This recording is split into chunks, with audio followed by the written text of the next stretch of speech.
Hello game fans and welcome to another First Impressions from Gaming Debugged. Today we're looking at the budget title, The Solar Ring. Hats off to SM Studios, they managed to achieve something that I've always wanted to do. Not only have they completed a full game, but then released it on the Xbox store. For this, I am very impressed. The Solar Ring is the story of a knight tasked with the retrieval of the Solar Ring, stolen by the Lord of Darkness. The knight must travel between worlds, kill enemies, gather orbs, purchase upgrades, and traverse platforms.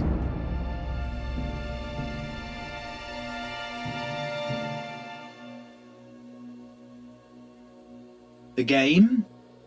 It's a budget game. It's about $3, so let's not have too high expectations. But it does feel like the game is by a solo developer releasing the minimum viable product. It has a character, a basic story, and levels, but that's about it. The graphics seem a mix of Fiverr-made polygon graphics and assets from the asset store. The minimum mechanics allow you to walk, jump, attack, and equip items. However, these items need to be re-equipped every level. If I was to give some feedback on the game, I would probably say keep the graphics consistent. So the main character looks different to the trees and the grass. The mushrooms are then a different art style to the trees, and the main character is different to the enemies. All of these inconsistencies make the game feel a bit cobbled together and disjointed. There were some issues about knowing when and where I could die. Sometimes the player could walk off the island and die, when other times you could walk through an invisible stream and be absolutely fine. When landing on a platform, gravity doesn't apply and the platform slides away from underneath me. Whilst I can still jump, it just doesn't feel natural. The mechanics are inconsistent. The spears don't touch the enemies and yet still inflict damage.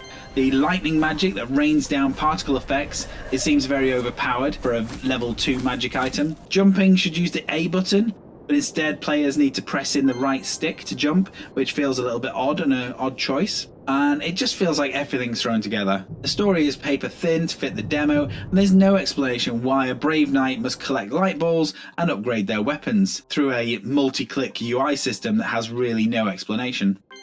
The achievements aren't actually Xbox achievements, but in-game rewards that don't really do anything. Overall, The Solar Ring is a game that you would show at a game jam or even maybe at your game development club to show your progress, but it could really do with more work. Being a mix of game dev tutorials and asset packs, it doesn't feel like a modern game.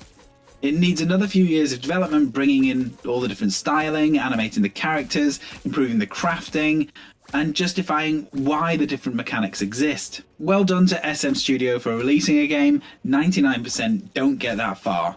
So at only sort of £3, $4, you really do need to keep your expectations low on this one. Solar Ring is clunky and unoriginal and feels like a young developer working through the whole process instead of a passion project. So sorry SM Studios, well done, but the game really needs work. If this has been useful, then please like, subscribe, and I'll be back with more First Impressions very soon. Finish him!